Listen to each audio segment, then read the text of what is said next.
everyone, I'm Nat at Mud Magic. Welcome back to another Freddie Mercury unloading. Again, very cold because we waited for Chase to come up again. But she's really sad today because there is not one of her pieces in here today. It's all mine, everything in here. So it's exciting for me. But she still came up for it, so that's lovely of her. See, she's showing her love. So let's get into it. Very excited. Of course, I've had a little peek at the top and I'm very happy with most of the top. Start with the bit of the, actually, oh yeah, I might as well. A weird one. So this was the reglaze of the plates that I did last time, which I had done half snow and half, oh, what's that celadon that I like? The blue one, the dark blue one. Oh, I can't remember now. Anyway, so it was half and half and overlapped cobalt, that's it, but it didn't give the reaction. So I said I was going to do it all in obsidian with my glaze chips over, which I did, and I like it, it's okay, but the glaze chips I've done too thick, so I'll have to do less of them. They're actually quite raised. Some of the pieces here are quite bumpy raised because I've done bigger chips as well, so I'm going to sort of smush them down a bit. But what I really love and what I'm going to do is where you can see here where the snow underneath has reacted with the obsidian, and it looks like, to me, it looks like lightning bolts on a night sky. I just love that. So the sad part about it is because I only did snow on half the plate, it's only got that on half the plate, so that looks a bit weird too. But it's done it, kind of done it on the back as well. But I reckon that on a whole piece. I've seen before where people have done obsidian first, then snow over, and it does a similar thing, but of course the cracking is black. But I love that lightning bolt kind of effect. So I'm going to try and do that again, but with just that. Now my vase, okay, I love this. So this is Rainforest. Took me hours to carve this. And I was actually thinking when I was watching back another video that I forgot to tell her that I'd have to tell Chase that she must reserve her claps only for the really, really, really good ones. So we know that they're the ones she really loves. It's like a little compliment if you get claps. But I do really love it. So when I carved it, I thought I'd carved too much and I thought it was too busy. But actually now that it's glazed, oh, I love it. And I did these two lines here when I was trimming. I just did them with a trimming tool and I nearly went through, and I was really worried it was going to crack through holes, but it hasn't. I've had a good look at it and there are no cracks and no holes there. So and you know, Rainforest, me and Rainforest, it's a love affair forever. It's just beautiful. I just love it, even though it's green. And normally I get little blobs over the rim or something, but I haven't even done that. There's no blobbies inside. It's like, oh, love it. Oh, I just love it. So I'm very happy with that, especially with all the effort I've been putting into carving things. So that's really good. So then I did some marbling, like you know I love to do, and a couple of different ones actually failed on the wheel, as we know they do. So I did black and red. So I smushed it all back together and re-threw it. And so now it's black and pink because I reclaimed it and re-threw it. And it's much finer little marbled lines. And I actually quite like it. It's like a peachy pinky kind of colour. Oh, a nice little cup. I don't keep much of my own pottery, funnily enough. I think because, oh, the bottom, because I'm so picky with it. Like I'll look at something and think I love it, and then afterwards I'll really look at it and I'll find something and then it'll annoy me, so then I don't keep it. So I need to start keeping things, so I will keep that. I might just move it over a bit. So then, the same thing happened to me with the blue and white marbling that I love. So then I really, really, really wedged it together to make just one colour because I wanted to see what would happen, how pale the blue would go. And that's a beautiful blue that you've got. The cup's weird. Again, it had a handle. Me and handles, we know handles hate me. So I did actually just left the handle off because I want to still see what the blue would do, and it's a really pretty, it's almost like that sky celadon colour. I love that. So I'm going to start wedging in less stain so that I can get these more lighter pastel-y sort of colours. And similarly with this one. So it was the same lot of clay. And then with that one, I just threw the cylinder, rolled the MKM roller over it of the little daisy print, pulled the rectangular handle that I've shown you before, rolled the roller on it, put it on. And I like it. It's actually nice. The handle's a bit lower. As I've said before, I always do my handles too high. So I've done this one a little bit lower. And yeah, I really like that. I like this, but the blue colour, it's really pretty. So then we've got the other plate I'll do just because it's almost the same again. It's a bit manky. I think this piece here almost looks like a piece of feta cheese because it's square and white. So yeah, and even up here you can see how raised, I'm assuming you can see how raised it is. It's quite chunky, so I need to do something about my glaze chips. But first time I've used them, so again, it's learning, another first to share with you. This one doesn't have as much of the lightning bolt effect, whether because it was under the other half shelf. Possibly that's why, I'm not sure. But I'm not going to try firing them again or glazing them again. Now these I love. I've had a good look at these. So I'm not a big fan of leaving clay bare. I don't really like the feel of it, but I love the look of it. I don't, it's only about the feel that I don't like.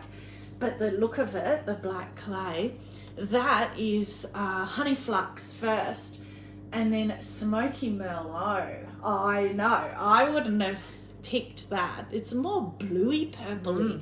It's again, it's almost like a blue rutile kind of a creamy, and look at the drippies that Trace hates. She's shaking her head, and I love them. And I didn't even put these pieces on a cookie because I didn't even think about them running. Of course, honey flux, but I just didn't think. But that got close, very close. But I think that might actually be another one that I'll keep because I just love those thick dribbles. They're beautiful, and I'm sure I've got that right. Yeah, honey flux first, then smoky merlot. So that's beautiful. And then actually it's even got the little dribbles down the holes. That's always like my favourite little thing, the way that it reacts where the holes are. They're all a bit different. But I've got the little one actually next to it for once.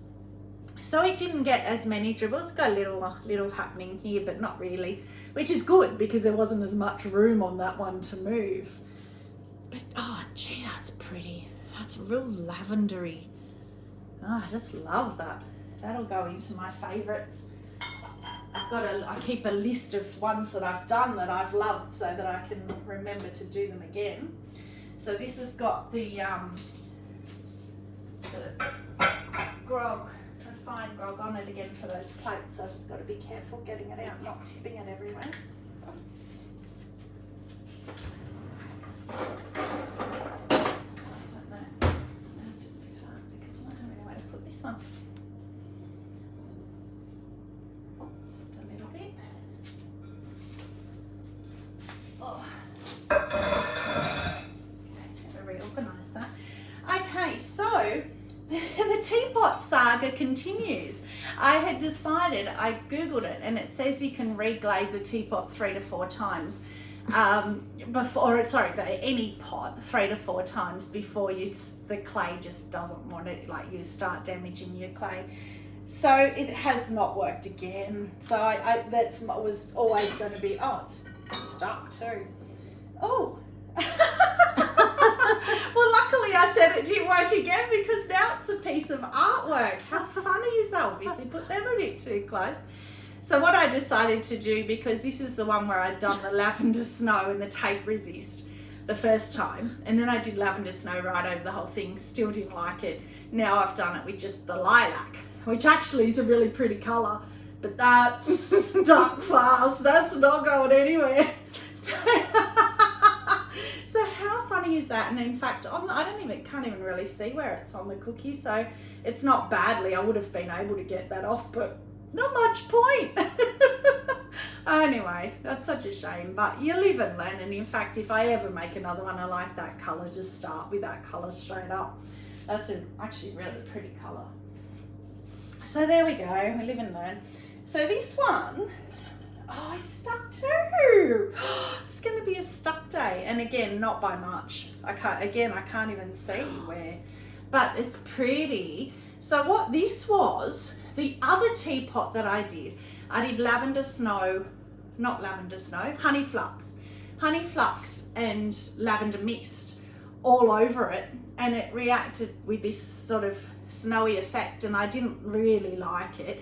And I did it on that big chip and dip as well, where I did the Lavender Mist, the Norse Blue, the Lavender Mist and the Raspberry Mist. And again, it had that snow all over, and I thought, well, like the Rainforest snow overlap where you get that oil spot, I thought I'll try with a Honey Flux and the Lavender Mist and just see, and just have an overlap in the middle here. And yeah, I really love that. And that's such a pretty colour. What a shame that other teapot was an accident putting the Lavender Mist, the Honey Flux first. If I had have just done the Lavender Mist, because my daughter wanted a pale purple, that would have been perfect. And I just can't see where that's stuck. So that'll be very easy to get off. But I love that. So that's definitely a keeper, that one. That's beautiful. I would put it up there, but no one has stuck on it. This one's not even on a cookie. Oh, wow. Wow. So that glaze is, I'm pretty sure, yeah, Storm. So I've said to Trace before that this glaze reminds me of her husband's car. It's like this beautiful blue. It's a bit deeper, but when I've seen it before where it breaks on the texture. Oh, wow, and that's on the speckled clay. I haven't used the speckle for a while, so that's obviously been sitting around for a while. So what I did was, I think when I was trimming it, I got a trimming tool and I got the sharp corner of it, and I just went at the top and then down and down and down and down until I got to the bottom. So I didn't go up and down the whole way. I just did little bits until it was filled in, and bits till I got to the bottom. And I just love that. I'm going to definitely have to do that again, but that's Storm. That's such a beautiful colour. And just clear, and again, I did pretty well on the rim. That's an all dribbled inside, so yay, that's great. And just clear inside, of course. And oh no, big crack. Last bowl. I'm not having much success this kiln. The last one on the shelf. And actually, it's really light, which I love. Finally, I'm getting light pieces, but because it's really light, it was really thin. So whether that's because I can see the camera through that. And actually, it's gone out of shape too. It's oval, which almost makes me think that it might have hit another piece or something, the fact that it's gone oval. Oh, what a shame. But anyway, that's just marbling of the yellow and the black. Yeah, and it's weird that it's gone right through the foot ring and up, and only up to here, so not up to the rim. So it's very strangely positioned crack too, but there we go. These things happen. They're sent to test us. All right, so that's that shelf done. Then what?